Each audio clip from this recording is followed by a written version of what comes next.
Drama bin drama, Arab drama, ole drama, mama ya drama yote. Sagana Central Province is the place where there's a lot of drama unfolding, even as I make this video. Karibu sana to this very revealing show of mine today, where I reveal, and you're the first to know, that Central Kenya politics is about to change forever.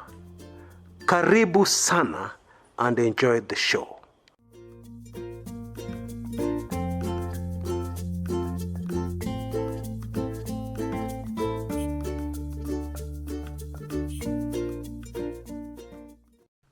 As I record this video, what is unfolding in a place called Sagana, Central Kenya, cannot be good news for Deputy President William Samoei Ruto and Team Tangatanga, because the mood and the rhetoric in Sagana clearly tells us that the trajectory of Central Province politics is going to change dramatically going forward. And it is going to be pro-BBI, believe it or not. Now, let us start with a misconception many Kenyans seem to have. Many Kenyans believe that after the BBI is passed by county assemblies, the next hurdle will be the National Assembly, and that the National Assembly will have to vote in favor of the BBI for the country to proceed to a referendum. Actually, that is not true. The path taken by the BBI proponents to have this initiative launched by signatures from Wananchi was designed to avoid being waylaid by Parliament. So after it passes the hurdle of county assemblies, yes, it will go to the National Assembly. Yes, they will debate it, but the debate will have no impact, no consequence on what will happen. Indeed, if I can put it this way, Parliament will not be able to stop reggae. The day you hear county assemblies have passed BBI, there are enough county assemblies, then you will need to know we're going straight to a referendum. The bill going to Parliament is a mere formality. And this is where DP Ruto camp has to re-strategize very quickly, because all the booby traps laid for the BBI were at the National Assembly.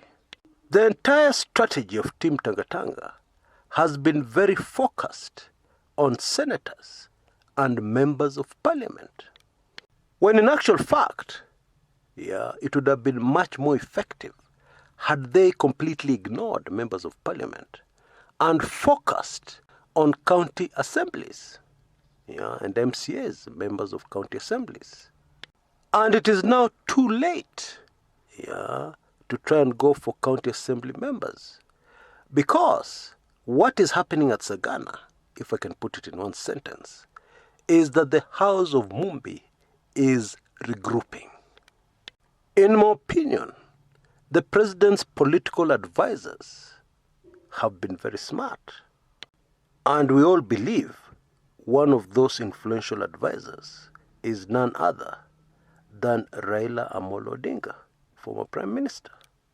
What is happening in Sagana right now is a focus on the community and its needs after 2022 and for the next 100 years and beyond. And obviously, that focus, I don't think, can have room for wheelbarrows and hustler nation narrative.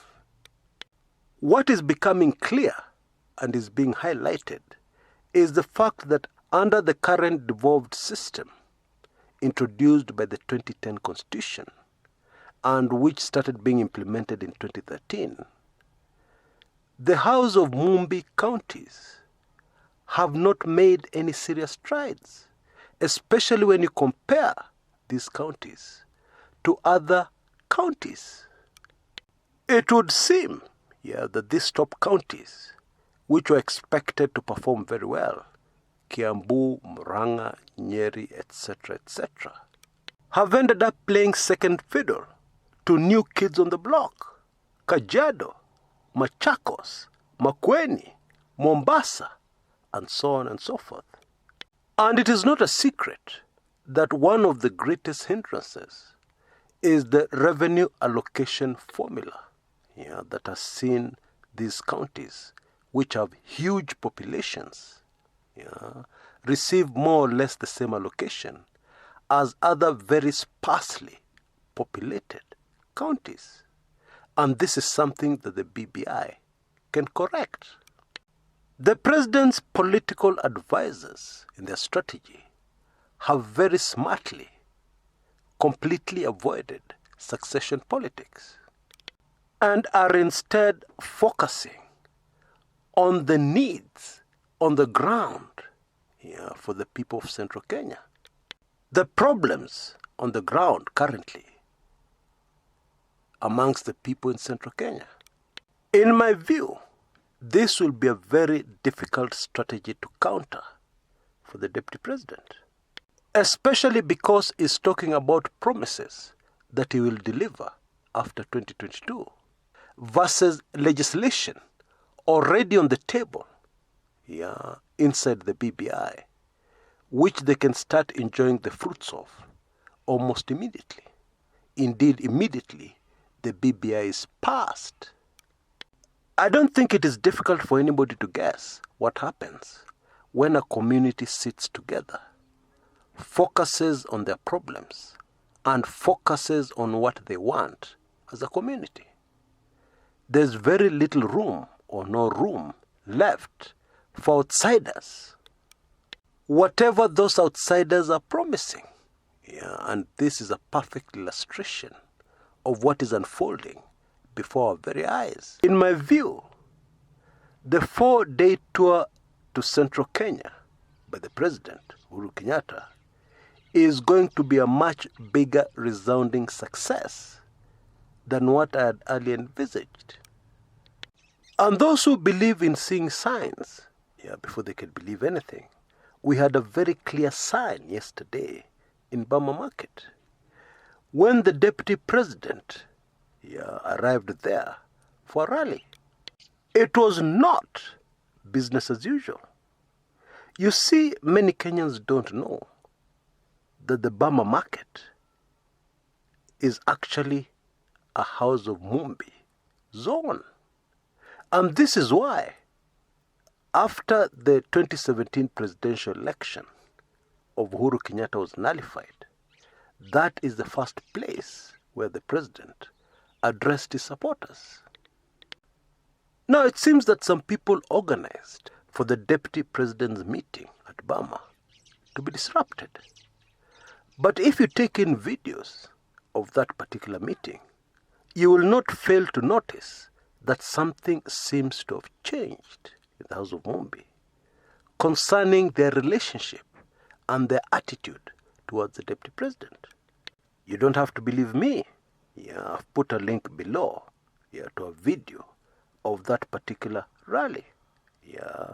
Take a look at it and tell me what you think.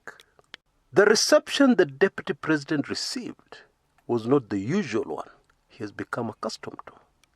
It was cold, and several speakers tried very hard to cheer up, get the crowd excited, without success.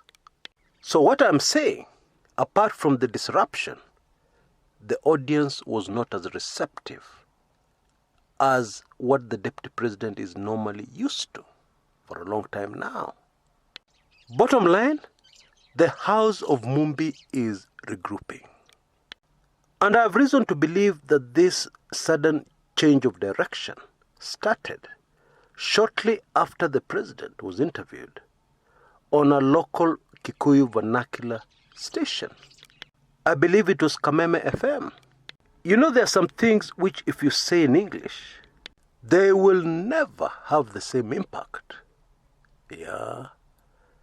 Compared to if you say exactly the same things in mother tongue. Indeed, most of us will know as a fact that many vernacular jokes don't sound funny in Kiswahili or English. They lose their humor. Something is happening in central Kenya. And whatever it is not good news for the hustler nation. I would not like to make sweeping statements prematurely, so let's wait and see how this unfolds. But I've made another video on the House of Mumbi community, revealing little known secrets about the House of Mumbi community, which explains their behavior, and the way they are today. And I highly recommend that video. I have put a link in the description area below. If you come to this video too early, that video may not be ready. Just be a little patient.